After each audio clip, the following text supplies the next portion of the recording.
ẹ káàbọ̀ sí orí ìkànnì ẹ wo ẹ jẹ́ ká farabalẹ̀ ṣe rí fídíò sẹ́ ẹ̀ wò lọ yìí a máa play fún yín níbi tí wọ́n ti tú pẹ̀rẹ̀pẹ̀rẹ̀ àṣírí gbogbo bó ṣe ń lọ pátápátá ẹ ti mọ̀ wípé táwọn ò bá ti rí báyà wa kì í sọ ètò àbá sọ gan ayẹpa ti ṣe wádìí kúlẹ̀kúlẹ̀ pé ṣé òtítọ́ ni ọ̀rọ̀ yìí kó tó di pé àmú wá sórí ìkànnì fún ẹ̀yin olólùfẹ́ wa láti máa jẹ ìgbádùn gbogbo bó ṣe ń lọ lágbo òṣèré ìwọ tó bá ti subscribe bóyá subscribe o lè túbọ̀ máa jẹ ìgbádùn gbogbo bó ṣe ń lọ pátápátá lágbo òṣèré ó yẹ ká sojú abẹ́ǹkó bóyá. Igboho ló lọ tààràrà Igboho ló lọ tààràrà Fúlàní ìwògbó ẹ̀ o Igboho ló lọ ọmọ Fúlàní ìwògbó ẹ̀ o Igboho ló lọ tààràrà Igboho ló lọ tààràrà Igboho ló lọ tààràrà Fúlàní ìwògbó o Igboho ló lọ.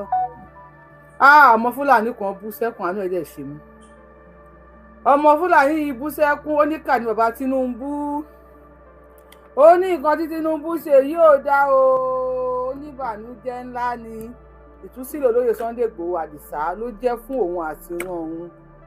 Ẹkún yìí pọ̀ o igbe yìí pọ̀ o igbe yìí pọ̀ ẹkún yìí pọ̀ adẹ̀ kéku ni ògún gbọ́ ó máa kéku ni o wàá kéku ni gbogbo ẹni tó bá ti ń sọ wípé ìtúsílẹ̀ Àdìsá bá òun nínú jẹ́ ẹ máa kéku ni. Ọmọ Fúlàní bú sẹ́kún pẹ́rẹ́gẹ́dẹ́ this is a fun time fún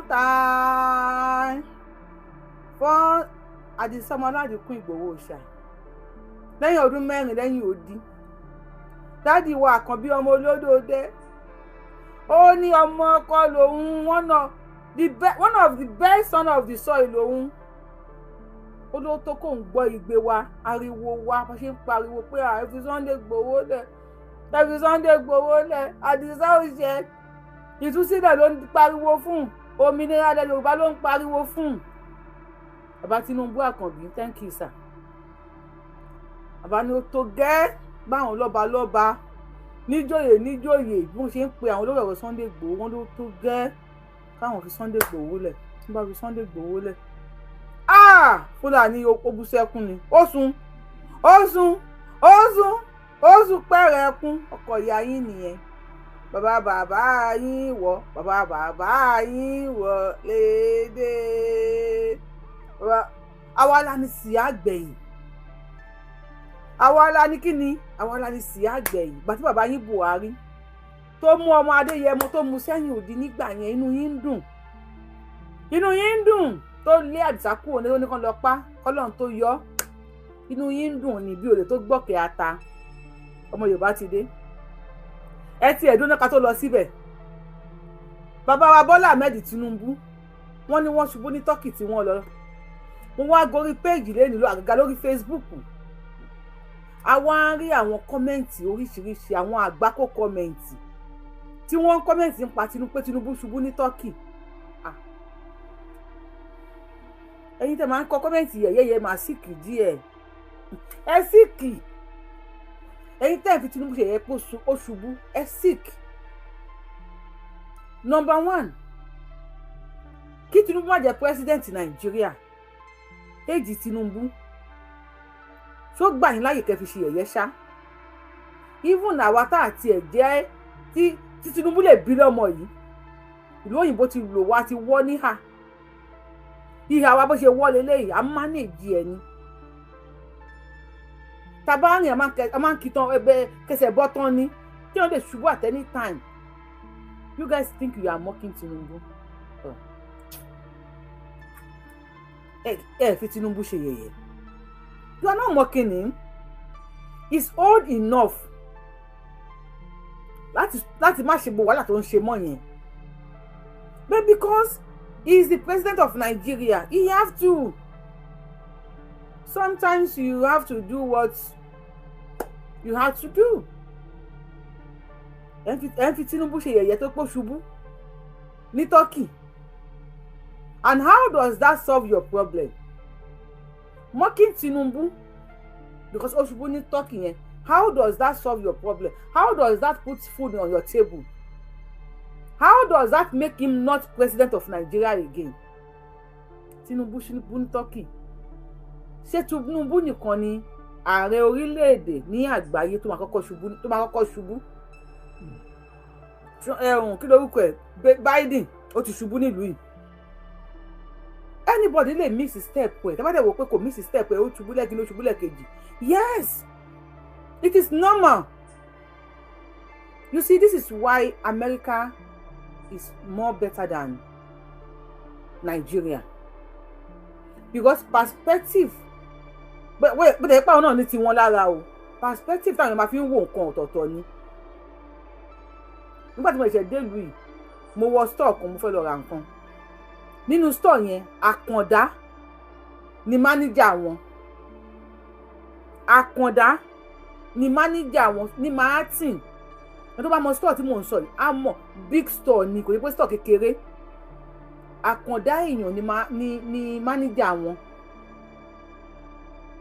Òyìnbó ò nídìí bó ṣe jẹ́ Àkàndá, ohun tí wọ́n nídìí ni pé kí ló wà nínú ọpọlọ ẹ̀. Bàbá mi Ọlọ́run bá ń fọrun kẹ́ alóyìnbó ń sanwó agbára, owó ọpọlọ ni wọ́n ń san. Ẹ̀yin tẹ́ strong tẹ́ fit tẹ́ lè dúró ńlẹ̀lẹ̀, kí ló tẹ́ di president,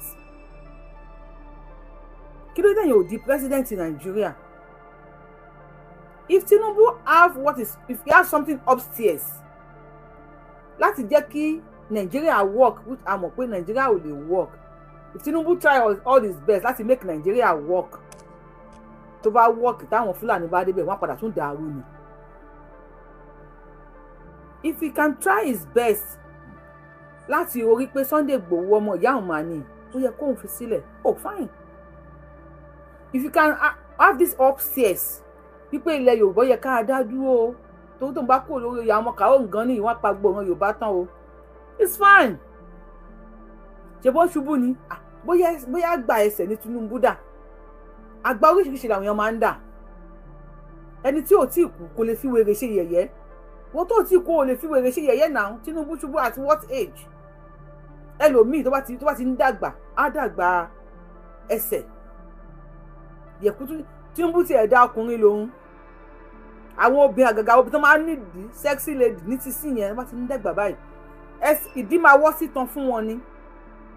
Àgà wọn tó ń kú wọn bá ti ẹ̀hùn tí kíní ẹsẹ̀ wọn bá ti rí, wọn ní ilé ìtọ́jú ọjọ́ alẹ́ àgbà ẹsẹ̀ ló máa dà. Ẹlòmíì máa dàgbà ojú kò ní rìnà mọ́, ẹlòmíì dàgbà làákàyè kó gbàgbé nǹkan. Títí tó ń bá dàgbà ẹsẹ̀ tó bá ń ṣubú. Mr. Adeyemi ní yesterday àwọn ṣubú nínú snow. Anybody lè ṣubú, please. Ẹ jẹ́ ká máa wo ọmọlúwàbí tá a jẹ́ nílẹ̀ Yorùbá.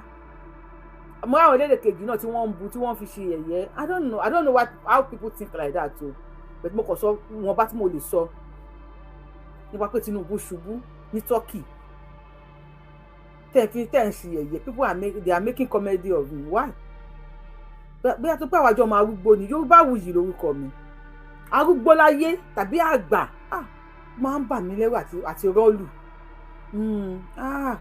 Torí yóò kí n fowó ra àgbà o, mo fẹ́ dàgbà o ò lè fowó ra. Grace, it take grace of God láti dàgbà. Grace of God ló máa ń jẹ́.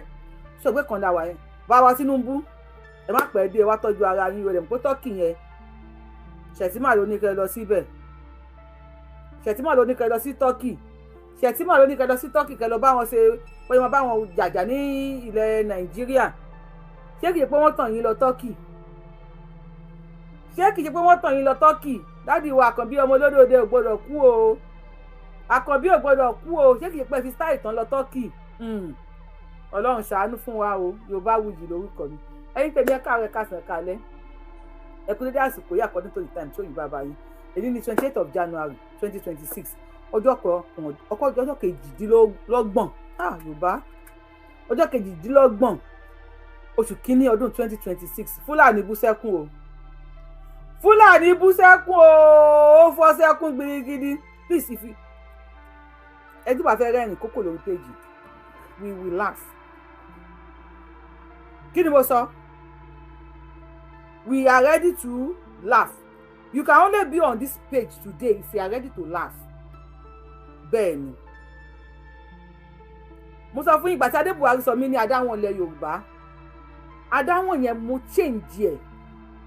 mo sọ di nǹkan tí mò ń jẹ lẹ́ni mo fi cash out mo fi make owó because people want to invite me to party they will say n ta fẹ́ gbọ́ ní slang yẹn adáwọn ọ̀lẹ̀ the one and only Akalole of Yoruba land any party tí mo lè bá the one and only Akalole of Yoruba land yes because ìyá mi Bọ́lá ní Sàlámì wà tó jẹ́ mẹ́ta mo kí gbé tẹ̀ kí mi ẹ̀ka rẹ̀ kásẹ̀ kálí mi lè máa dárúkọ ní èrò pọ̀ pé tó nífẹ̀ẹ́ wọ́n ní bá mi turn pop mami ẹ̀ ṣe we have almost 200 watching 30 àbí 29 thumbs up ẹ máa wicked yìí o ẹ máa wicked lórí page yìí o ẹ máa wicked yìí o kí n tó play video yẹn bá wa tẹ turn pop náà máa dúró dé yìí ẹ bá wa tẹ turn pop lórí show kí n tó play video yẹn bá wa tẹ turn pop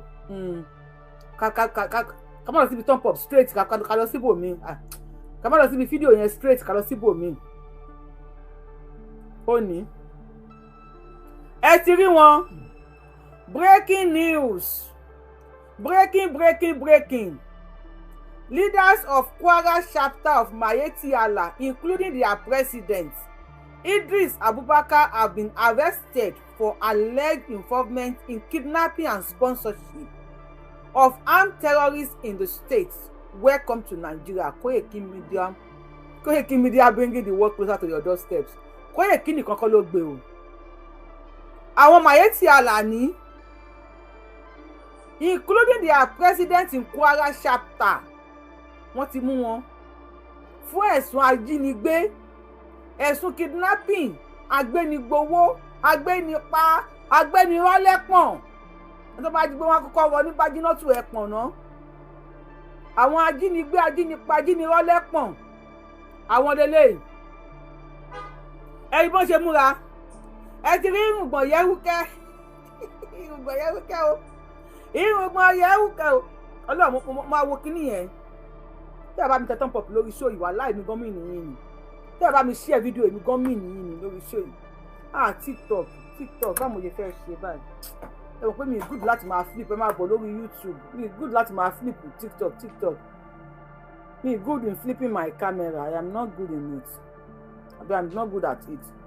àwọn ní o àwọn Mayeti Allah president ní o Kwara state chapter àwọn ní o àwọn ní finally ọwọ́ bà wọ́n o ọwọ́ bà wọ́n o ọwọ́ bà wọ́n o ọwọ́ bà wọ́n o àwọn nìyẹn Mayeti Allah Kwara state chapter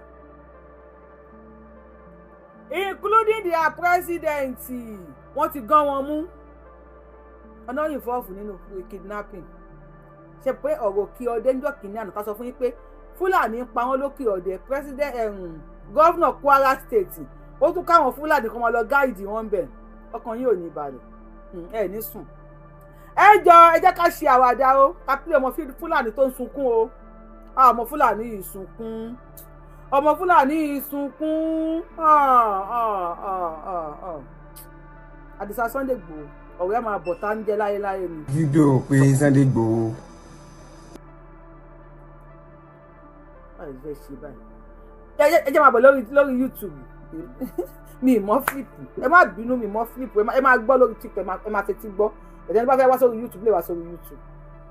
ọmọ Fúlàní yẹn lẹ́ ń wojú ẹ̀ yìí o ẹ ti rójú ẹ̀ ó sunkún o ó sunkún o àánú ẹ̀ ṣe mí ó bú sẹ́kún ó ní ìyá jà wọ́n o ẹ bá mi sọ fún pé Igboho ló lọ tààrà Igboho ló lọ Igboho ló lọ tààrà Igboho ló lọ tààrà Fúlàní wọgbó o Igboho ló lọ Fúlàní wọgbó o Igboho ló lọ Igboho ló lọ tààrà Igboho ló lọ tààrà Fúlàní wọgbó o Igboho ló lọ Fúlàní wọgbó o Igbó eré igbó àrọ̀wọ́ ìwẹ̀yìn bàbá yín ti dé odò báyìí kò kí ń sàn kó bojú wẹ̀yìn àrọ̀wá kan kò ní bojú wẹ̀yìn igbó ẹ máa wọ gbó lọ ni ẹ bá ibo náà máa wọ̀ lọ àwọn ẹranko játijàti àwọn aláníkẹ má dédè àwọn aláníkẹ má bí yín re ẹ jẹ́ ká gbọ́rọ̀ tó sọ ẹ kí n fún ní fọ́ọ̀nù tó ráhùn tó wà lórí TikTok wọ́n lè máa gbọ́ àwọn ẹ̀dẹ̀ ṣe mí Ọlọ́run ṣé o tó ṣe mí ní Fúlàní o tó ṣe mí lọ́mọ Yorùbá alédè aláṣà anílù alórúkọ aríbidésí wọn ò lórúkọ wọn ò lédè wọ́n fẹ́ ṣe fídíò náà Yorùbá náà máa fi ṣe fídíò ẹ jẹ́ ààrẹ rìn. a rí fídíò pé Sunday Igboho ipò ti dé. Sunday Igboho ti dé, ìbànújẹ́ dé bá yín àtàwọn bàbá yín ìyá mà ṣe o. ó láwọn orí fídíò pé Sunday Igboho ti dé, ẹkún dé bá yín, ìbànújẹ́ ẹ máa di ẹrù yẹn máa wọgbó lọ ní Igbó sòsé ẹ ń wọgbó lọ ní Igbó ló lọ ṣe Igbó ló lọ tààrà Igbó ló lọ tààrà Fúlàní wọgbó o Igbó ló lọ tààrà Igbó wọgbó o Igbó lẹ̀ ń lọ Igbó ni Igbó rere ní tálákẹ́dún báyìí àrọ̀wá kì í òdòdó kì í ṣọ̀rọ̀ àìkó bojú wẹ̀yìn àrọ̀wá òkè wẹ̀yìn wọn máa wọgbó lọ ẹ padà sínú bó tẹ ti wá ẹ yá wèrè bàbá Tinubu kò síjà ńlẹ̀ mọ́ nílẹ̀ Yorùbá gbogbo divide and conquer yẹn kò lè ṣiṣẹ́ ńlẹ̀ Yorùbá kò sí divide and conquer ńlẹ̀ Yorùbá lọ́wọ́ tá a wà yìí kò sí tó jọ Tinubu Àkànbí ọmọ olódòdó thank you daddy bàbá wa aládọjà àti gbogbo ẹ̀yin ọba àti gbogbo àgbègbè alẹ́ Yorùbá thank you guys ẹ ṣeun gan ẹ jẹ́ agbọ́rọ̀ ní ọmọ àlè. a rí fídíò pé Sunday Igboho ipò ti dé fẹnu géètì. ó ní fẹnu wúgẹ́ẹ̀tì ní Sunday Igboho fẹnu wúgẹ́ẹ̀tì ti tún dé. ẹ wo ẹ̀rín yẹn kan ẹ pa àwọn bàbá wọn tí ń gbóná ẹ pa àwọn bàbá wọn tí ń laná dídé Sunday Igboho ó ti gbé ẹ pa àwọn bàbá wọn sórí gas cooker mà ṣe o Inna lillahi wa inna ilaihi rajiun Inna lillahi ìgbóná ma àlọ́ rámírámí ẹ má bá mi kọ́ síbẹ̀ àlọ́ rámírámí lẹ̀ á rí ìyókù kí n rábọ̀ ẹ máa wọgbó lọ ní Inna lillahi ó dùn ẹ̀rín yẹn kan ó fẹ́ ṣe ẹ̀fẹ̀ lójú ara ẹ̀ ni àwọn òní bẹ́ẹ̀ àwa náà máa wá fi ẹ̀fẹ̀ a máa fi fún ẹ lésì àwọn bàbá yín àwọn máa rán ẹ sí àwọn bàbá yín ọmọ àfitọ́ra kún mi wẹ̀ àwọn bàbá yín adó màálù àdìsá ti dé bàbá yín wọ àti yín ta ọmọ sí o àná ẹ̀ ṣe ni ìrònú bá wèrè sọ̀rọ̀ máa lè. fẹnu géètì ti tún dé. ẹjọ́ tó lọ lọ́hùn èyí tẹ́ ń wò wá ẹ bá mi wo ẹ̀rín yẹn mo máa sọ fún gbogbo ẹni tó ń rẹ́rìn kọ́ nínú ẹ̀ ń dùn gbogbo ẹni tó ń sun kọ́ nínú ẹ̀ ń bàjẹ́ ẹ wo ẹ̀rín yẹn bó ṣe kàn dátì ẹ mọ ọmọ ìyá mi ẹ wo ẹ̀rín tó ń rí bó ṣe kàn ọkọ ìyá yín dé àdìsá dé ẹpọn yín ẹpọn bàbá yín orí gas cooker báyìí ló wà a máa kó náà bù à ń play fídíò náà ni a máa kó náà bẹ pa àwọn bàbá yín Àkànbí ọmọ olódòdó ẹ continue àdìsá o ò ní ṣòfò abẹ́ni mo wà ń bí gidigba àwọn jagunjagun làwọn Sunday Igboho janujanu làwa àwa wà mí bíi.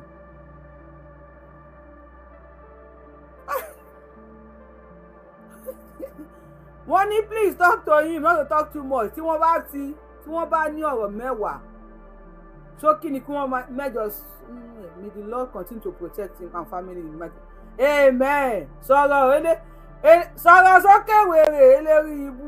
fídíò pé Sunday Igboho ipò ti dé. aláì Sunday ó dárúkọ Sunday Igboho ó ṣí fìlà lórí ní péré akọni ká má fìdá lálẹ́ gàràgà wọn ò bí bàbá yín rè ó ní sí fìlà alóbí ẹ alóbí ìyálà yẹ tó ní sí fìlà sọ̀rọ̀ wèrè. fẹnu géètì ti tún dé. ó lè fẹnu já géètì Sunday Igboho ọsàn káàbọ̀ Yorùbá lè sọ kọ́ Amẹ́ríkà lè sọ ní asa kí Sunday Igboho kó ọkà bọ̀ pẹ̀lú. ẹ jọ Yorùbá kí ló pé ẹ jẹ́ ká ṣẹ̀fẹ̀ Yorùbá lè sàn ẹ bá mi correct ẹ̀ comment section ó lè máa wo show yìí ó ní Yorùbá lè sàn àwọn ọmọ ẹran àwọn ọmọ káwọn gan ní Yorùbá lè sàn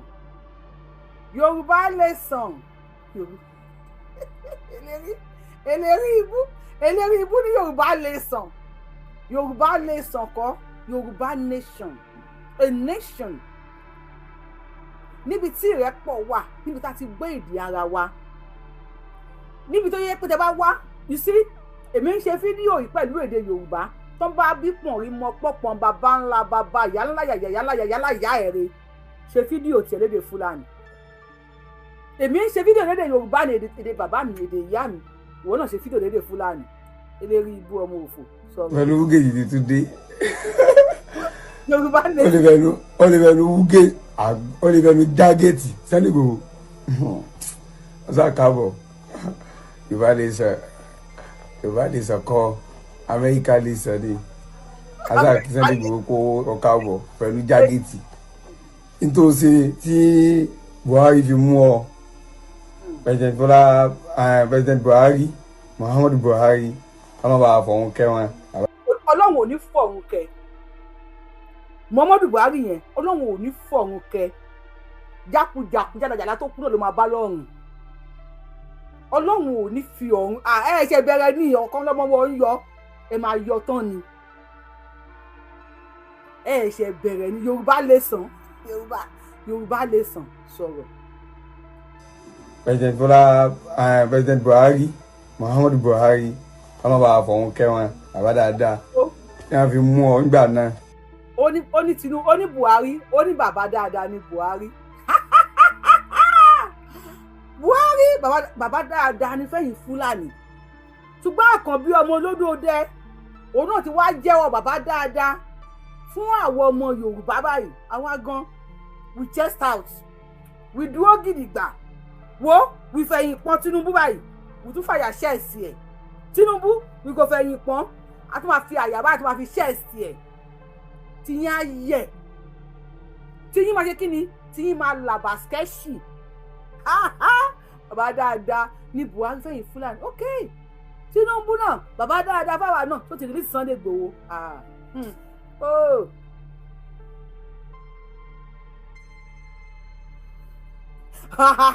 wọ́n ní Buhari wà ládùjọ náà ó ń enjoy 72 virgin pẹ̀lú Mohammed olórí ibú sọ̀rọ̀ sókè wèrè. tó bá tún wù ọ́ tó tún ṣe ọ̀gẹ̀ Tinubu kú mbẹ́ tó bá wù ọ́ tó máa pariwo Yorùbá lè sàn kan kí. kí tó pílẹ̀ síwájú ibi tí mo fẹ́ kí gbogbo àwọn ọmọ Yorùbá ká gbọ́ lélẹ́yìí ká wá sí ẹ̀ fídíò yìí. mi ìrò bóyá ẹ̀gbọ́n tí ọmọ kàó nǹkan ní ọmọ àfitọ́ ràkúnmí wẹ̀ ọmọ adó màálùú mi ìrò bóyá ẹ̀gbọ́n tó sọ ń bẹ̀ yẹn nǹkan tí Yorùbá wòye ti ń sọ fún yín láti joy ló sọ ń bẹ̀ yẹn tí mo ti ń pè é ṣàkíyèsí Yorùbá wòye mo ti ń pè é ṣàkíyèsí láti joy òun lọmọ kàó nǹkan ní sọ fún yín nísìn ẹni tó bá gbọ́ ohun tó sọ ẹ bá mi kọ sí comment section kí n pin ní ẹ ọmọ adó màálùú ló máa ń gba virginity wọn unlike màálùú ọmọ pàpà súpè màálùú wọn like màálùú bàjẹ́ kọ́rún màálùú àwọn bàbá wọn náà màálùú náà rún tó tẹ̀ ìbàjẹ́ ọmọ adó màálùú ni èèyàn kan máa bọ́ta pé òun sọ pé kí òmìnira dé bálẹ̀ òun ẹ máa ní kan lọ pa ọmọ bàbá adó màálùú lórogún ìyá wọn o wọ́n máa fẹ́ yàwó ẹyọ kan wọ́n máa ní àlè mẹ́fà yẹn màálùú ní mẹ́fẹ̀ẹ̀fà kò kí ń ṣe èèyàn. God bless you. sọ̀rọ̀ wèrè. ọ̀gẹ̀ Tinubu kú mbẹ́ tó bá wù ọ́ tó máa pariwo Yorùbá lè sàn kan kí. ó ní ṣe mọ̀ pé Tinubu máa kú òǹbẹ̀ ẹgbẹ́ ọ̀rọ̀ yẹn sì ó tú sí ọ̀nà ìgbà fún ẹ̀yin bàbá wa Yorùbá wuyì mo ti ń pariwo fún yín pé àwọn pípù yìí wọ́n dúró de kí Tinubu kú òǹbẹ̀ ni ó ní ṣe mọ̀ pé Tinubu máa kú òǹbẹ̀ àwọn ọmọ ìran burúkú excuse me ó ní Sunday Igboho ṣe mọ̀ pé Tinubu máa kú òǹbẹ̀ o mo ṣe sọ fún àwọn ọmọ Yorùbá àwọn ọmọ adó màálùú God bless you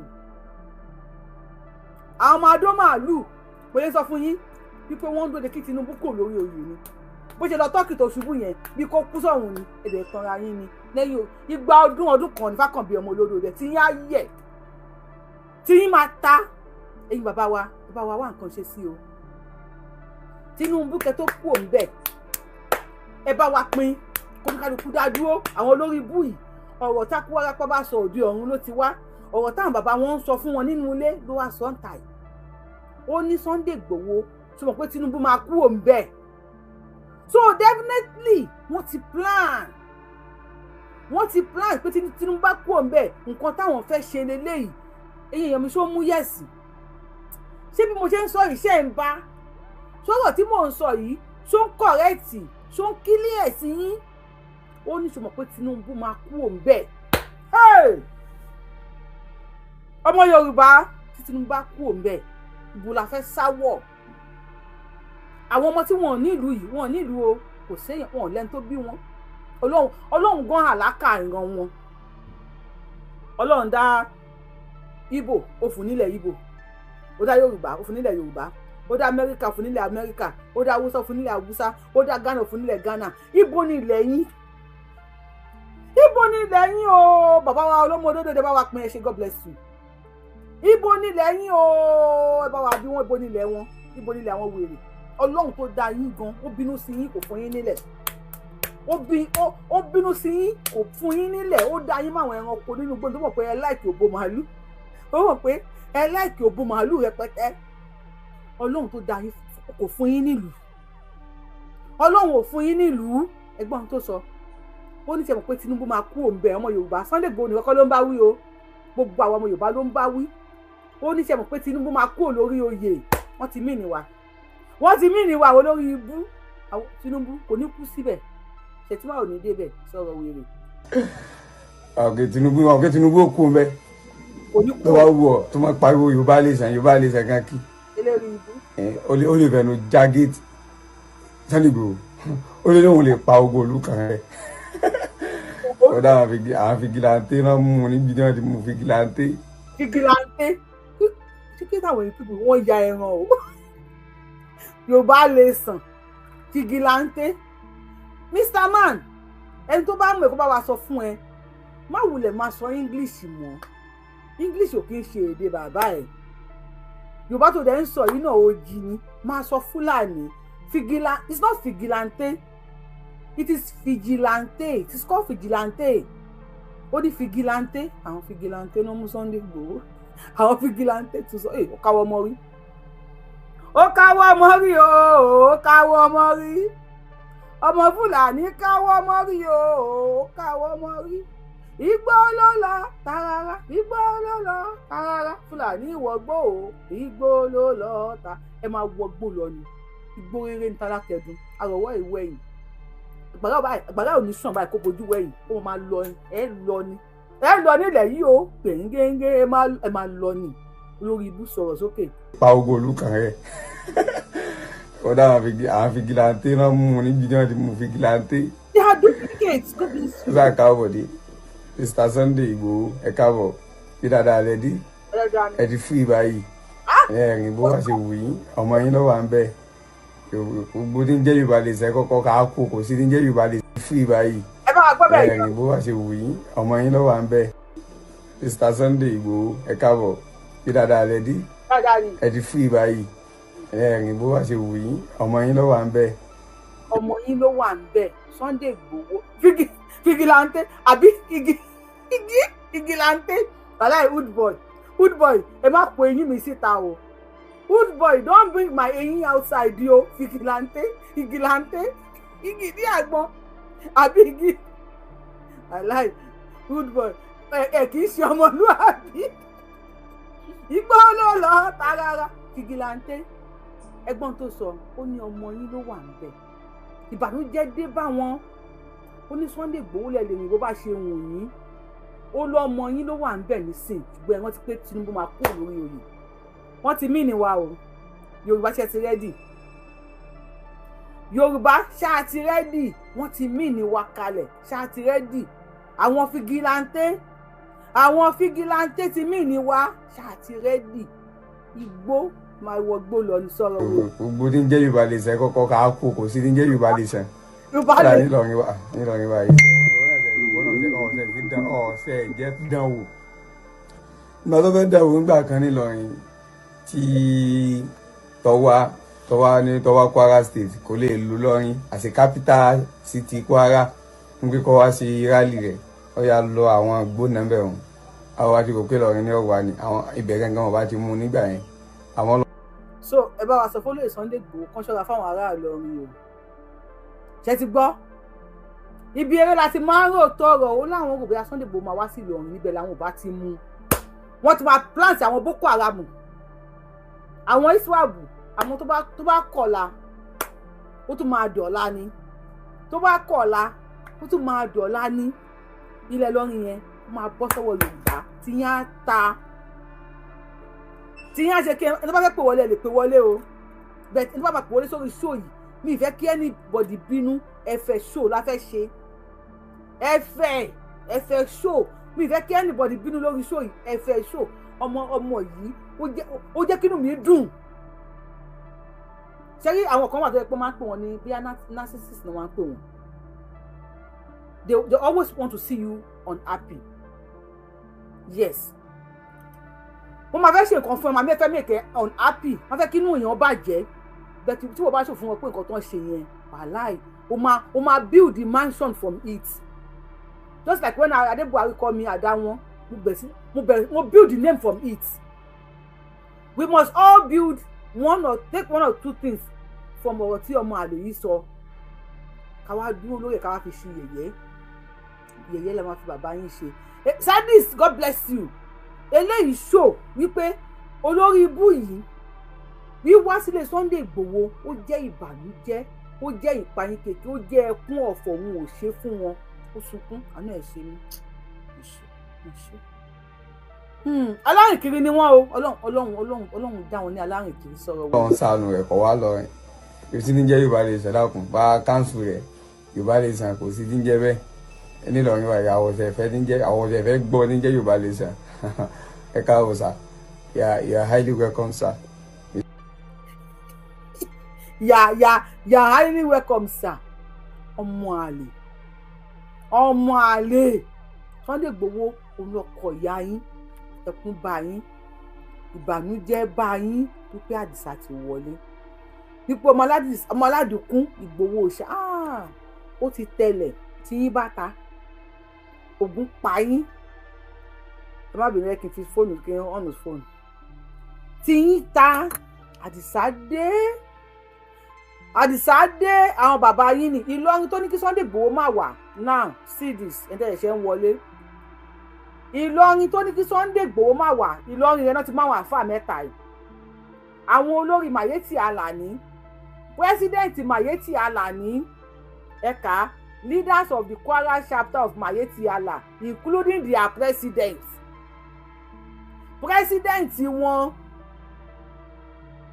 Idris Abubakar have been arrested for alleged involvement in kidnapping owó kidnapping náà gbé dání ṣé rí nǹkan tí mo ṣe fẹ́ kí Sunday Igboho wá ṣe bẹ́ẹ̀ ti rí ìdí tí wọn ò ṣe fẹ́ rí Sunday Igboho ní ẹ máa sáré kàbàkàbà ẹ máa sáré ẹsẹ̀ yín ò ní balẹ̀ Sunday Igboho tẹ́ ẹ mọ̀ nígbà kan ó kọ́ lélẹ́yìí o because èmi tí mo jókòó yìí Sunday Igboho ni mí lórí íńtánẹ́ẹ̀tì àìmọye Sunday Igboho nínú politics lọ́wọ́ tá a wà yìí lẹ̀ Yorùbá a ti panu pọ̀ a ti pa ẹnu wa pọ̀ àìmọye Sunday Igboho nínú politics àdínlọ́wọ́ tá a wà yìí sẹ̀ àìmọye Sunday Igboho tẹ́ ẹ̀ tí ì mọ̀ ipò wà nílẹ̀ Yorùbá Sunday Igboho ní comment section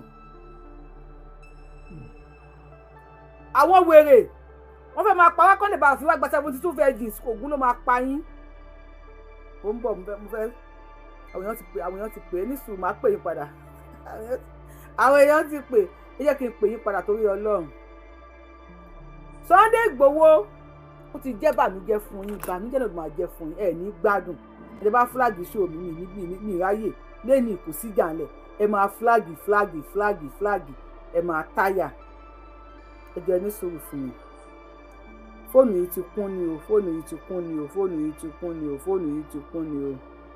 Màá sáré delete àwọn kankan. Ní Ìlọrin yẹn jọ wọ́n lójú àwọn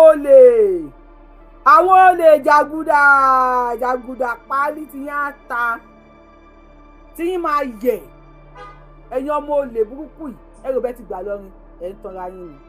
Ìlọrin ń bọ̀ wálé.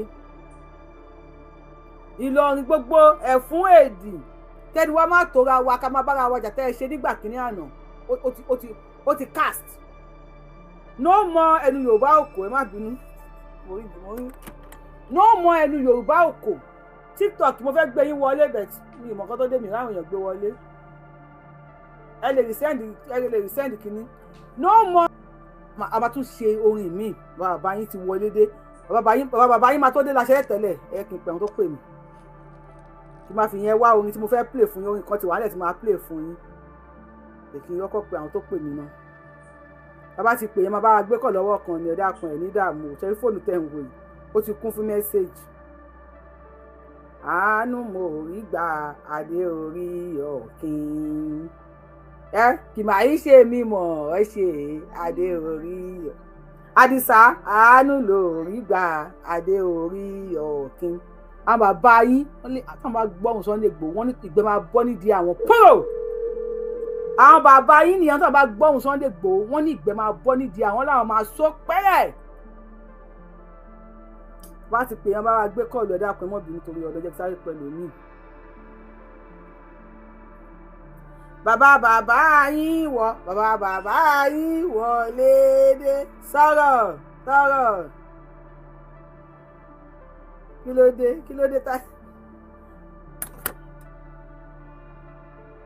Ẹ bá wa gbóhùn sókè lórí TikTok o. Lórí TikTok ẹ gbóhùn sókè àmọ́ tó ṣe fẹ́ ẹ̀wọ̀n fóònù. TikTok ẹ bá wa gbóhùn sókè o. Àbí mi tún.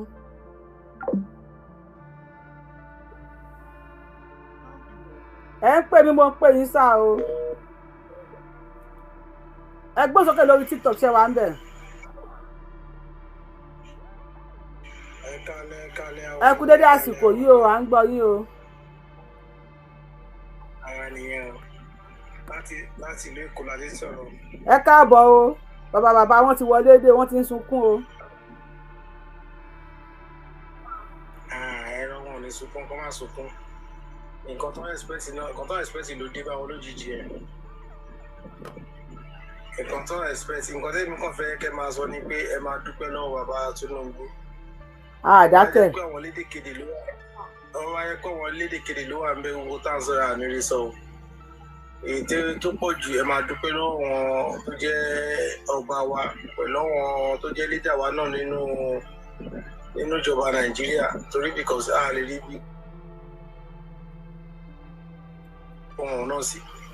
Ẹ máa dúpẹ́ tó pọ̀ jù ní ọpẹ́ ní kẹ́ máa dá fún wọn pé wọ́n ṣe wọn kú gbìyànjú. Torí because àwọn ọ̀tá ń sìn wọ́n tún lọ lúgọ ni pé wọ́n fẹ́ máa wò pé àtúnfẹ́ máa ṣe bákan náà ni Yorùbá nation kìíní kan àtúnfẹ́ máa pariwo for now ẹ má jẹ́ ká pariwo anything for now. Ẹ jẹ́ ká máa dúpẹ́ lọ́wọ́ àwọn àgbàlagbà Yorùbá pẹ̀lú àwọn olóṣèlú pẹ̀lú àwọn Tinubu ẹ ṣé o ẹ kú àdúró tiwa o torí Kánú ń sìn wọn ibi tó ń wà àánú làwọn arígbà àánú yẹn láti máa fi máa ẹ̀sán yẹn agbọ́dọ̀ jẹ́ kó máa dọ́dọ̀ wọn kó wọn máa rí i pé hate wọn kí ìlú lè dà òun nìkan tá à ń ṣe. Ṣé ń gbéṣẹ́ wa pẹ̀lú mi bẹ́ẹ̀? À ń gbọ́ yín sà, à ń gbọ́ yín. Pé kí ìlú lè dà òun làwọn after kílẹ̀ Yorùbá ó lè jẹ́ ìṣọ̀kan. Bàbá wa ló ń gbé kọ́ọ̀lù yìí. Òun là ń ṣe. Ẹ bá wa hold on lórí fóònù ẹ jọ̀ọ́. Ẹ bá wa hold on lórí fóònù. À ń gbọ́ yín. Ok, kí ìṣọ̀kan kó lè ṣẹlẹ̀ nílẹ̀ Yorùbá kò sẹ́ni tó jẹ́ ọ̀tá wa o sẹ́ni tó jẹ́ ọ̀tá ilẹ̀ Yorùbá o gbogbo apáta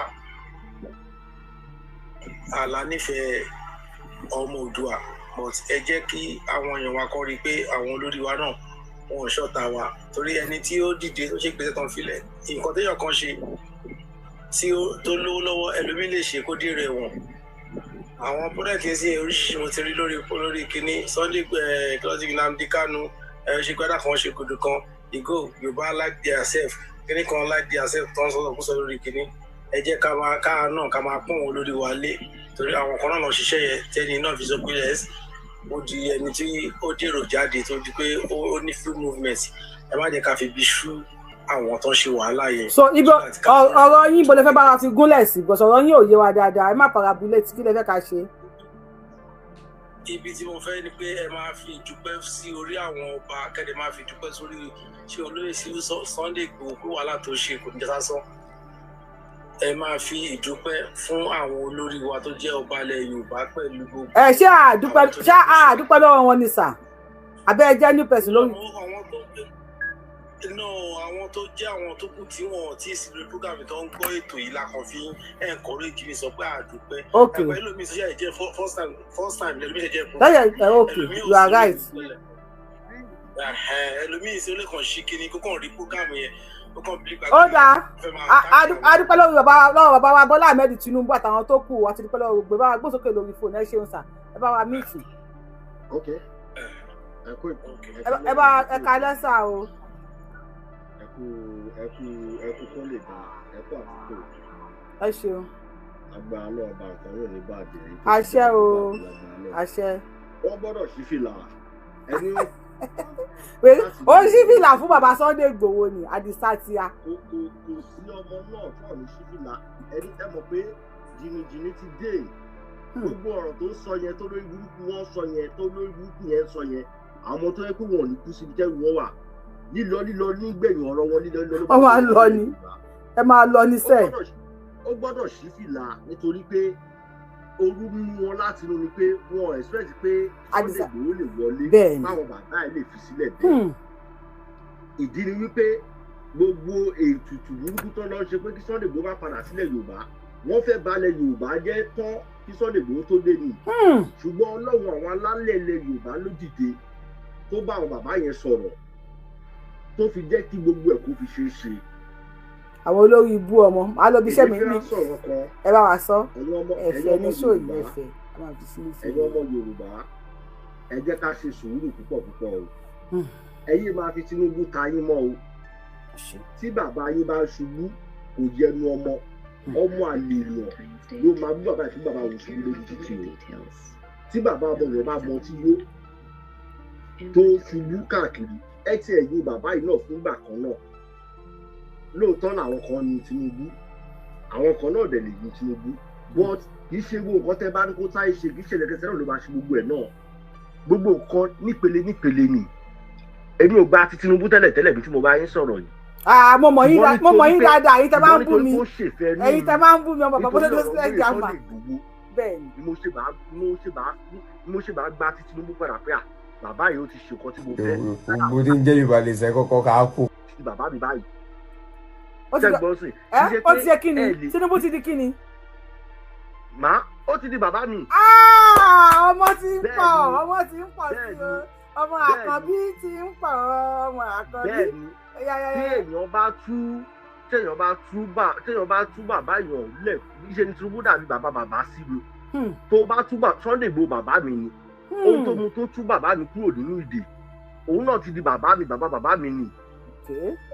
so mi ò lè láti gbà yẹn lọ mo ti nífẹ̀ẹ́ padà pé so mi ìdẹ̀lẹ̀ síbi dé pé èèyàn kọ́ dẹ̀ máa bú gbogbo ilé oṣù yẹn kò tiẹ̀ kàn mí tàbá ẹni tó ń fẹnu ẹ̀ wá rọ̀ pé Tinubu ṣubú kó náà lọ gbé bàbá títẹ̀ jáde pé ṣé bàbá tòun náà ò ṣubú ni so ẹyẹ máa jẹ́ ká máa bà nǹkan tá a bá ní ẹyẹ jẹ́ ká ẹ máa bà á jẹ́ tá a bá fẹ́ sọ̀rọ̀ jẹ́ ká sọ̀rọ̀ sí pé ẹ kọ́rọ̀ lọ ohun tá a fèsì ní òmìnira la need torí àwọn ọmọ Fúlàní wọ́n mì ní wa gan o.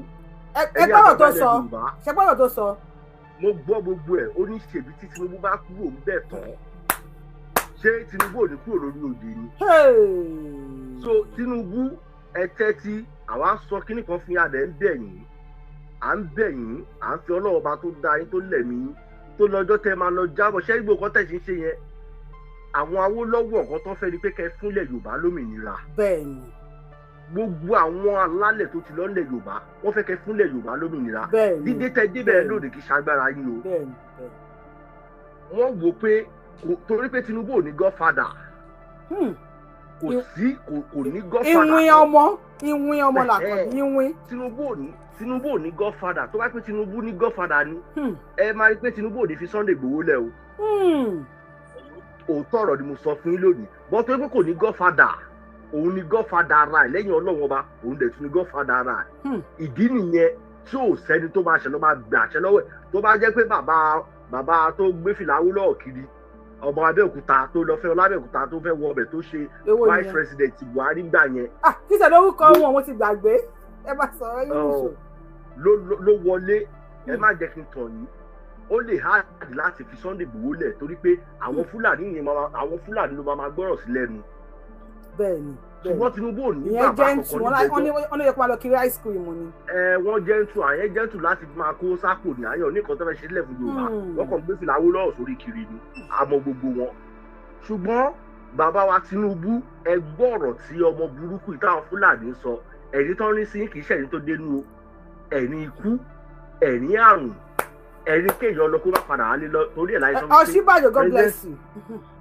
tó láyé sọ pé president kìíní tẹ̀ ń gbé kiri yẹn ẹ má hand over for anybody wọn tẹ bá lọ sẹ́nu ẹ̀ ibi tẹ bá dẹ̀ lọ ẹ má jẹun níta o oúnjẹ yín tẹ bá orúkọ ibi tẹ bá ti lọ oúnjẹ tẹ bá máa jẹ ẹ máa sún oúnjẹ yín dání ẹ̀yin tẹ mọ̀ dénúdénú tó jẹ́ pé òun fúnra ẹ ti jọ rìnrìn ayé lẹ gbọ́dọ̀ máa gbó oúnjẹ jẹ lọ́wọ́ ẹ̀ tó rà rà bẹ̀ kò sẹ́ni tó ọ̀ṣà lè fi ṣẹ́rán sí yín o ara ń kan wọ́n gan bẹ́ẹ̀ ṣe fi Sunday Igboho lẹ̀ yẹn ara ń kan wọ́n gan nǹkan tá a dẹ̀ ń bẹ̀ yín gbogbo ẹ̀yin ọba ilẹ̀ Yorùbá ẹ gbọ́ nǹkan tí wọ́n sọ yìí ẹ gbọ́ ọ̀rọ̀ tí wọ́n sọ yìí ẹ wo ọ̀rọ̀ tó wúwo gan ni o ọ̀rọ̀ tó wúwo mẹ́sẹ̀gì dẹ̀ ló dẹ̀ jẹ́ fún gbogbo ẹ̀yin ọba ilẹ̀ Yorùbá tàbáyé èèyàn tó kàn táwọn kan tọkàn jókòó sí kan tó yẹ pé ìjàgbá ló fẹ́ máa jà àwọn àwọn fẹ́ ìjàgbá mọ́ ilẹ̀ Yorùbá ẹ jẹ́ kí ìlú dàgbà sí làwọn fẹ́ kódà gan ṣe rí màmádà mo ti rí láìsí kan níbi bàbá Adéwọ̀lú mo rí láìsí kan ẹ̀ẹ́dẹ̀bí pé ó fẹ́ yà síbi ọ̀rọ̀ yẹn.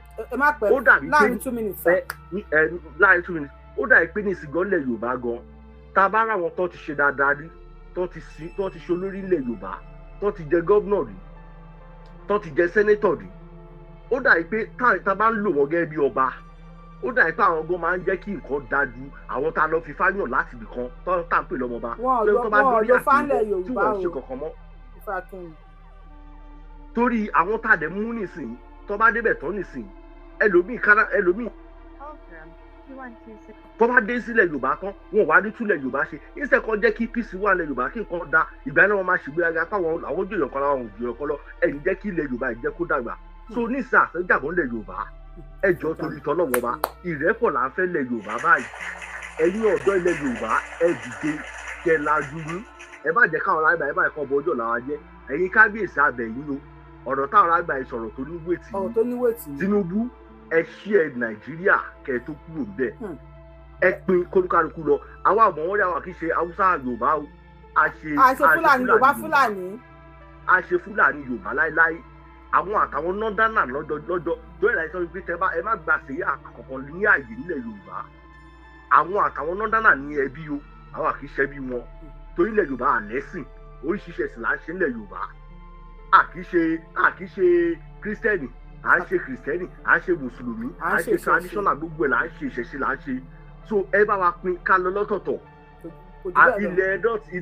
ilẹ̀ kíní ẹ̀kẹ́ lè à ń bọ̀ á gbà lọ́wọ́ yín. ilẹ̀ Ìlọrin yẹn ṣe rò pé ilẹ̀ Ìlọrin yẹn tẹ́ bí ni pé kìíní ẹ̀ ń sọ Yorùbá ẹ̀ fẹ́ máa ẹ yóò ṣe máa ṣèdè yín tẹ́ bá wà fún lóòótọ́ ẹ lórí ìrùn ẹ ṣe máa ṣèdè yín. lórí ìrùn bàbá wa ẹ ṣe ká tún gbé kọ̀lẹ̀ lómi àwọn èèyàn ti fẹ́ pe fóònù yìí já ẹ máa ṣèdè yín kó ní wàá kó máa ṣèdè ẹ káwa máa ṣèdè wa yìí náà máa sọ Fúlàní ẹ máa sọ fún fúdì ẹ̀yin eléré ibú yìí trust in God ẹ bá wa gbóhùn sókè.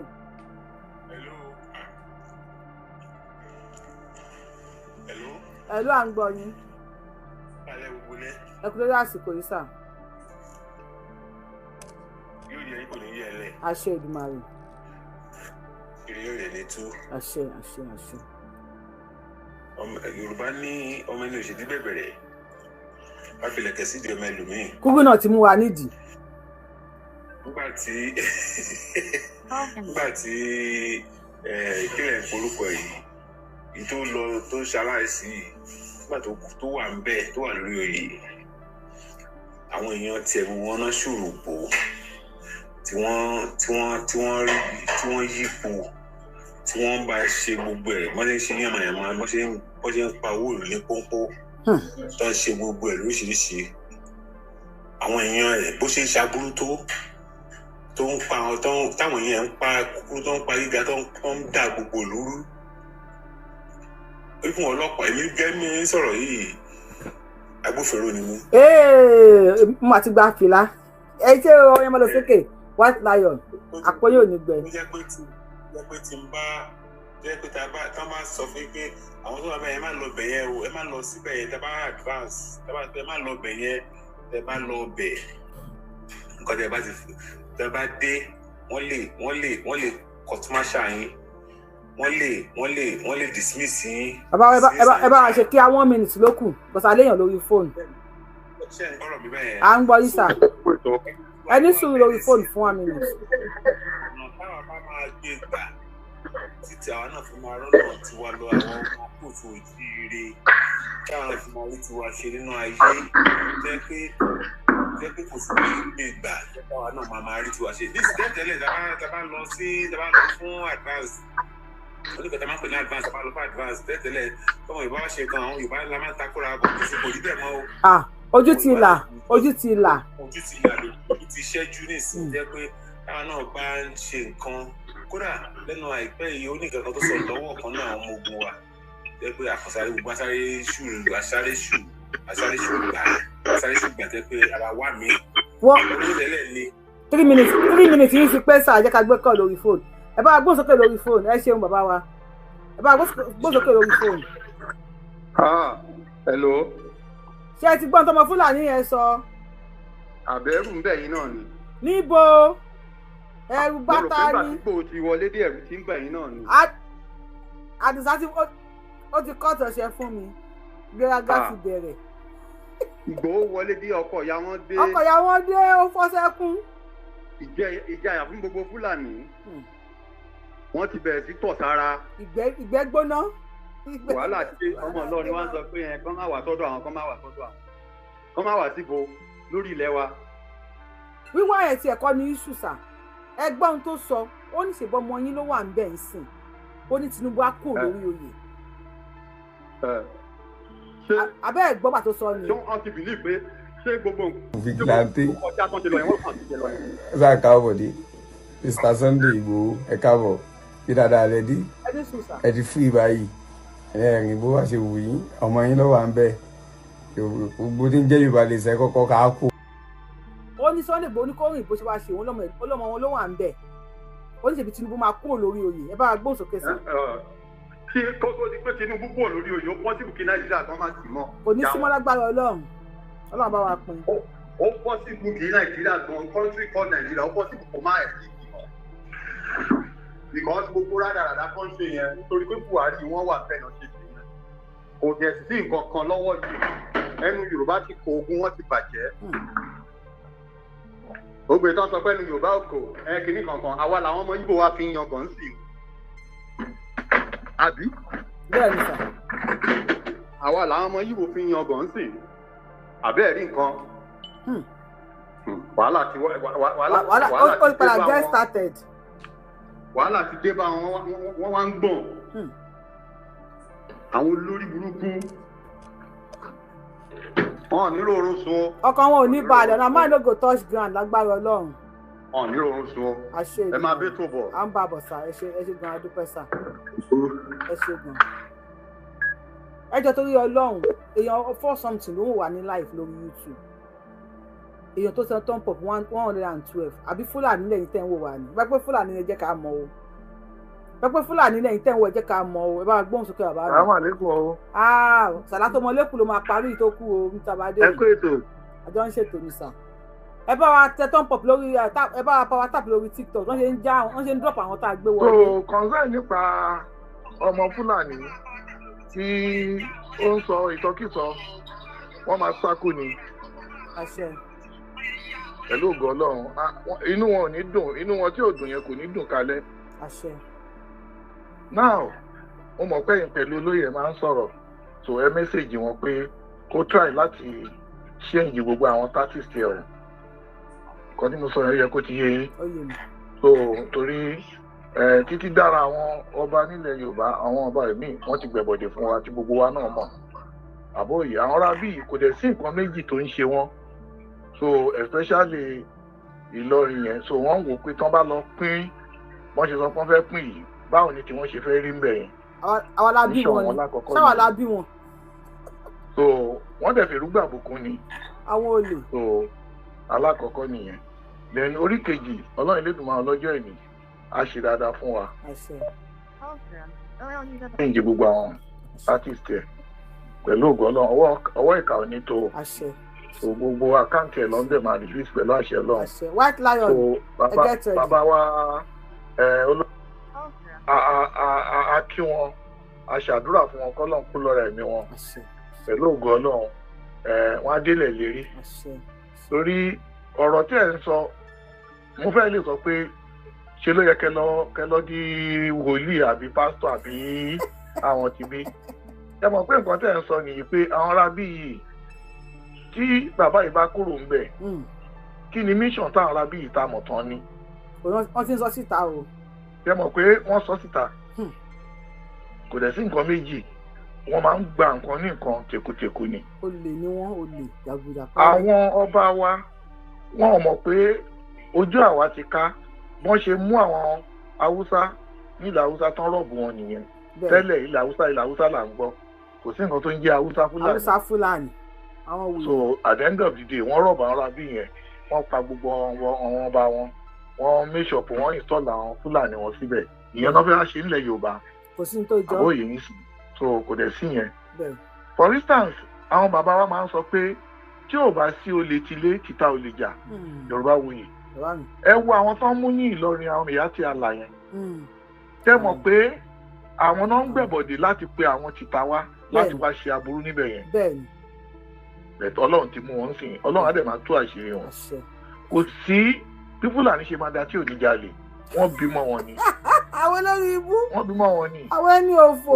pẹ̀lú ògo ọlọ́run máa yà wá yà wọ́n wọ́n máa pín ìlú yẹn oníkálukú máa bá tiẹ̀ lọ ni. ẹ bá wa ṣàdúrà fún bàbá wa Bánjí Akíntóyè. bàbá wa Bánjí Akíntóyè bàbá dáadáa pẹ̀lú ògo ọlọ́run àbá lọ́rọ̀ ẹ̀mí wọ́n dàgbà wọ́n á túbọ̀ dùgbò wọn ò ní fàìsàn ló gbà wàhálà wọn lọ́sàn-án lóru kò ní já sásán torí bàbá ni pẹ̀lú ògo ọlọ́run wọn ní bọ́jọ́ ọlọ́jọ́ lọ ojú wọn ni a máa ṣe dé ilẹ̀ ìlérí pẹ̀lú ògo ọlọ́run bó ṣe máa rí nìyẹn ẹ ṣeun gan ẹ kó ètò God bless you ma. amen yìí tì White Lion bá wa wọ̀ mí ètò gbóhùn sókè. ẹ kú dédé àsìkò yìí o àjọ ń ṣètò ni. ọ̀rọ̀ tèmi ò pọ̀ púpọ̀ mọ́ kàn-án. Mr. Mike kí lẹ́ni kí n announce o à ń gbọ́ yín sàn. fún bàbá wa Sunday Adéyẹmọ. Osha. kọ́nà bá wa lọ́ra ẹ̀mí wọn. àṣẹ. kọ́nà jẹ́ kan tó gbọ́rọ̀ pọ̀ fún wa. àṣẹ. wọ́n ní orí yorùbá kò rí wọ́n ní orí tó gbági tó gbọ́pẹ̀ torí ọ̀wọ́n ò fọ́. ó ní nǹkan kan tó fẹ́ ṣe. bẹ́ẹ̀ ni. so ọlọ́run tó bẹ̀ ti bá wa kó sí àwọn bàbá wa nú wọ́n fi fààyè gbà wọ́n padà gbogbo ohun tí ọlọ́run lérògbà láti ṣe látara wọn látọwọ́ wọn lórí ilẹ̀ yorùbá rẹ̀ ọlọ́run máa múṣẹ fún wa. bàbá olódòdè náà a kí wọn ṣe púpọ̀ wọn á pẹ́ fún wa ọjọ́ wọn á túbọ̀ dalẹ̀ bàbá wa Akíntóyè àgbàrán dà wọn ní dàgbà yá wọn á dògbò wọn á fọwọ́ pa wọn á fọ èrègì jọbi pẹ̀lú òwò ọlọ́run. ẹ ṣeun gan-an thank you for your gift every time àti gbóhùn yín lẹ́nu thank you. Mr. Adé ẹ bá wa gbóhùn sókè Adédoyin ẹ bá wa gbóhùn sókè Adédoyin ṣe wà ń bẹ̀. Adédoyin ni àbádéyẹmí. Adédoyin ọkọ Adéyẹmí bá wa gbóhùn sókè tá Adédoyin wà ń sáré tó máa ti sọ̀rọ̀ ìyẹn bá wa gbóhùn sókè. Adéyẹmí ẹni sùúrù Adéyẹmí ẹni sùúrù ó yẹ sọ̀rọ̀ tó wà ti sí nẹ́tíwọ̀kì lọ sí à ń gbọ́ yín. à ń gbọ́ yín. ẹ wo ṣé rí gbogbo àwọn tó ń fi bàbá yẹn tó ń pè bàbá yẹn ògbọ̀n nǹkan tó ń ṣe bàbá Tinubu tẹ bá ń gbọ́ ọ̀pọ̀lọpọ̀ tẹ wọ́n pé tẹ́yẹ bá ń wá kan níbi kan ibi tẹ́ ti ń wá kan yẹn ó máa ní ìwà tẹ máa wù bẹ́ẹ̀ pé kan tẹ̀ ń wá yẹn wọ́n á gbélé yín lọ́wọ́ wọn tí mọ tí bàbá yẹn ọpọlọ tí bàbá yẹn lù káàkiri fáwọn ẹ jẹ́ kó máa bú bàbá níṣù ẹni tó bá nágbà lẹ́nu wọn tá a mọ̀ pé gbogbo àwọn nǹkan tó ń ṣe àgbà ó di dandan kó ṣe wọ́n orí wọn ò pé ẹ bá tẹ̀ gbọ́ ọ̀pọ̀lọpọ̀ tó àwọn ọmọ Ìgbò yẹn tẹ̀ wá ń sọ lọ́wọ́ yìí ló kọjá kéèyàn gbébọn sí wọn lórí. ẹni tí ò mí tì yẹn màá mí tì tipátipá fún yín o. ok ya ẹ wò ẹ pé ètò jàre. ẹ ṣeun gan bàbá wa Mike wọ́n ní kí Yorùbáwùyí announce pé Adébáyọ̀ Ṣítù fẹ́ gbé sàríà lọ wá sí ilẹ̀ Yorùbá ara nǹkan tá a sọ fún yín ni pé gbọ́dọ̀ bá ń follow Yorùbáwùyí ẹ máa subscribe sí YouTube channel wa Yorùbáwùyí irú ọ̀rọ̀ Mr. Adébáyọ̀ something Adébáyọ̀ Ṣítù àti sọ̀rọ̀ ẹ̀ lánàá ọlápẹ́ẹ̀sì lórí péjì wa ní òjẹ́ kẹmọ̀ pa ti sọ̀rọ̀ ẹ̀ agbọ́nísà. Ọlọ́run á dẹ̀ fún ọ ní àlàáfíà. àṣẹ àṣẹ. tẹ́lẹ̀tẹ́lẹ̀ gbogbo àwa tí à ń rò pé bóyá wọn nífẹ̀ẹ́ ọmọ Yorùbá ṣùgbọ́n a ti rí ọ̀nà tí wọ́n ń gbà ń sìn. torí Ìgbòho yẹn ó ya gbogbo ayé lẹ́nu ó ya gbogbo èèyàn lẹ́nu. ṣé bí mo sọ fún yín pé dájú ọmọ àti Sunday Ìgbòho kalẹ̀ ẹ gbà sí mi lẹ́nu àbí. ẹ ti máa ìgara ṣé kí ẹ ti máa bẹ̀rẹ̀. Àkànbí mo trust ẹ. so suddenly kí ni mo lè pe ná shock ètò já lójijì òun ni lóye so ó dẹ̀ mú jìnnìjìnnì bá gbogbo àwọn Fúlàní yẹn láti ìjẹta sáànà sí ìjọba wo orí kìíní sí àwọn Fúlàní yẹn gan wọ́n ń sá kiri ni. wọ́n ti ń di ẹrù mo ní fídíò kan bíbí máa gbé wá ẹ má sọ̀rọ̀ yín lọ mo ní fídíò kan wọ́n ti ń di ẹrù yẹn. Yorùbáwùyí ẹ jẹ́ ká máa gbogbo àwa tí ó dàbẹ̀ ní pé a níkùn sínú torí pé kan ṣe rí pẹ̀lú bàbá Tinubu ẹ jẹ́ ká máa fàdúrà ràn án lọ́wọ́ ọwọ́ tèmi rí yìí ẹsẹ̀ tèmi rí yìí bàbá yẹn wọ́n máa ṣe dáadáa fún wa ṣùgbọ́n lẹ́ẹ̀kan sí wọ́n ní tí owó ẹni ò bá tẹ̀kúdà ṣó yẹ yín so bàbá yẹn ń wo àwọn kọ̀rọ̀ kọ̀ọ̀kan so Ìgbòho tí bàbá dẹ̀ fílẹ̀ ń sìn yìí mo mọ̀ pé orí burúkú àtòṣì ó ti bá wọ́n máa bẹ̀ sí pọ̀ kiri ń sìn ni tó yé yín. ẹ̀pọ̀ wọn ti wà lórí fáyà báyìí. pẹ̀lú ẹ̀sìn ìbẹ̀rù jìnnìjìnnì ti dé bá wọn. nísìn báyìí ń sìn àdúrà mi ni pé kí bàbá túbọ̀ gbọ́ ìpè àwa ọmọ Yorùbá tó yé yín tó ìnira yìí pọ̀ kó túbọ̀ ní omi síkàrà lè dè wá ṣe rí Yorùbáwùyí jẹ́ ká sọ kíní kan tó bá jẹ́ pé bàbá Tinubu tó bá jẹ́ pé bí Buhari ni gbogbo bí wọ́n ṣe sọ pé Nàìjíríà máa pín yẹn wọ́n á ti jáde wọ́n ti fáyà. a máa pààyàn lọ ni àwọn Ìgbò ṣe protest ní Nnamdi Kanu jọ̀wọ́ inú mi kàn ń dùn ni mo ní Tinubu ò mà ní ṣìṣe because wọ́n má fi lè fáyà báyìí wàhálà dé nìyẹn.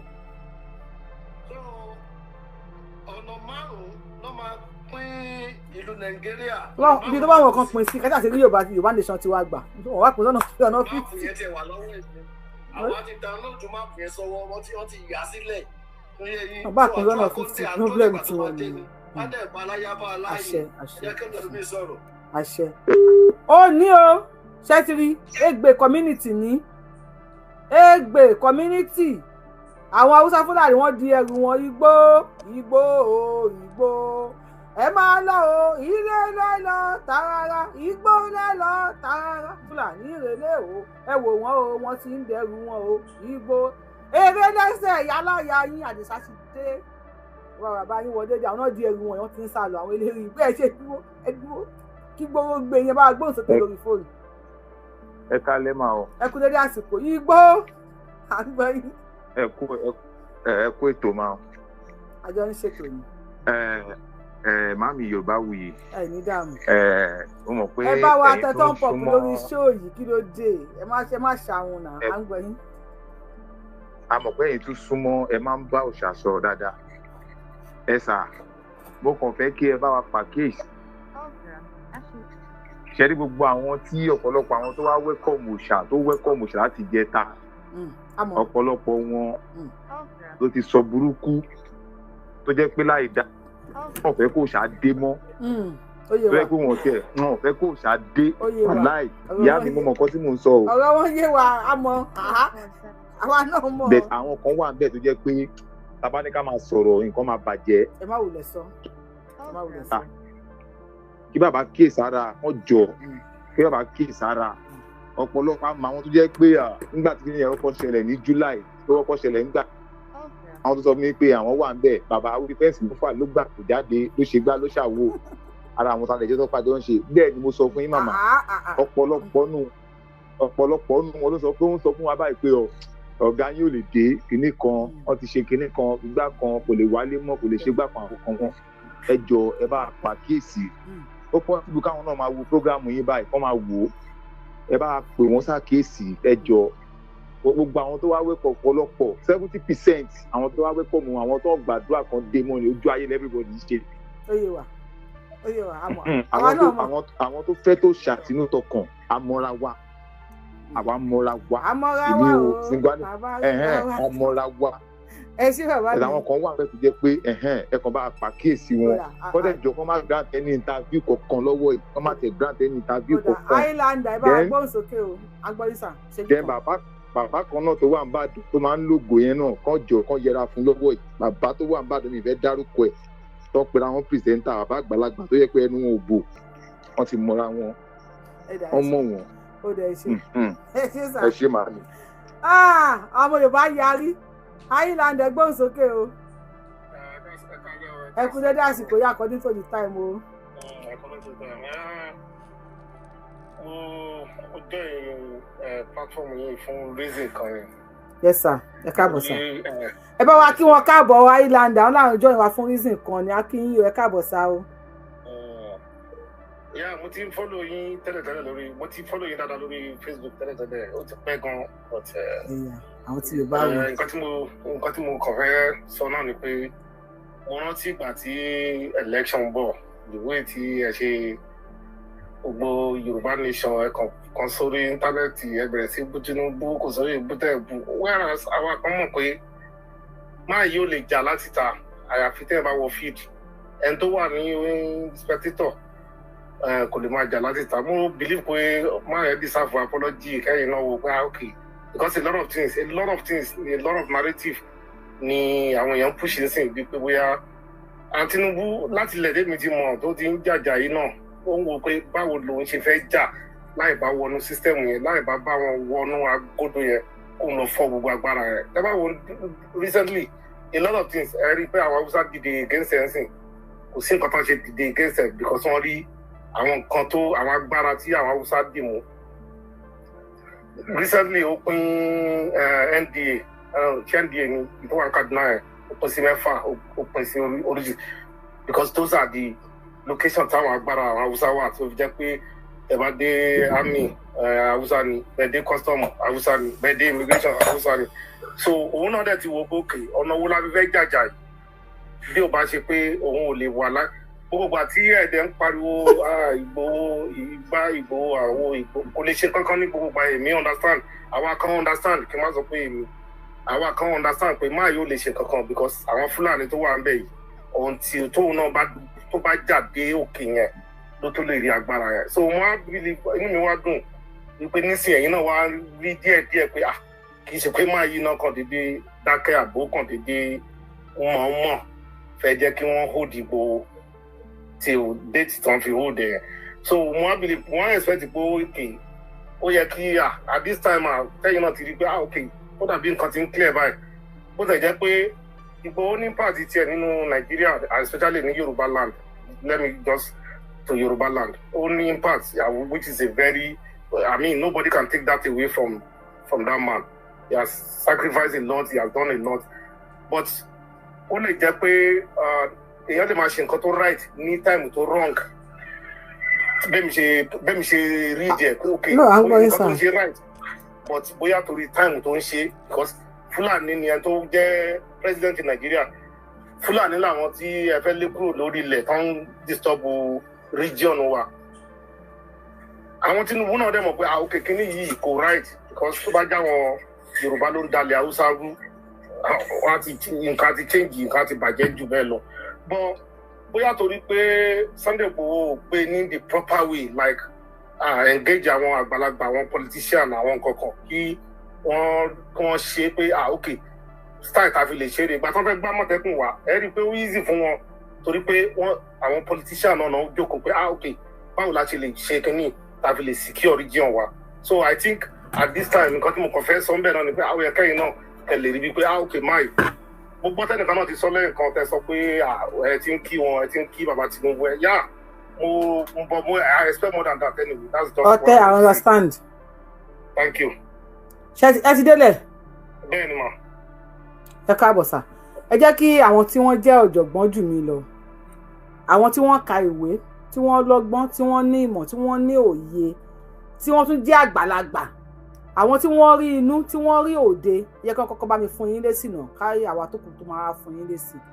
Advice, it's not even so much Igboho, but to the government.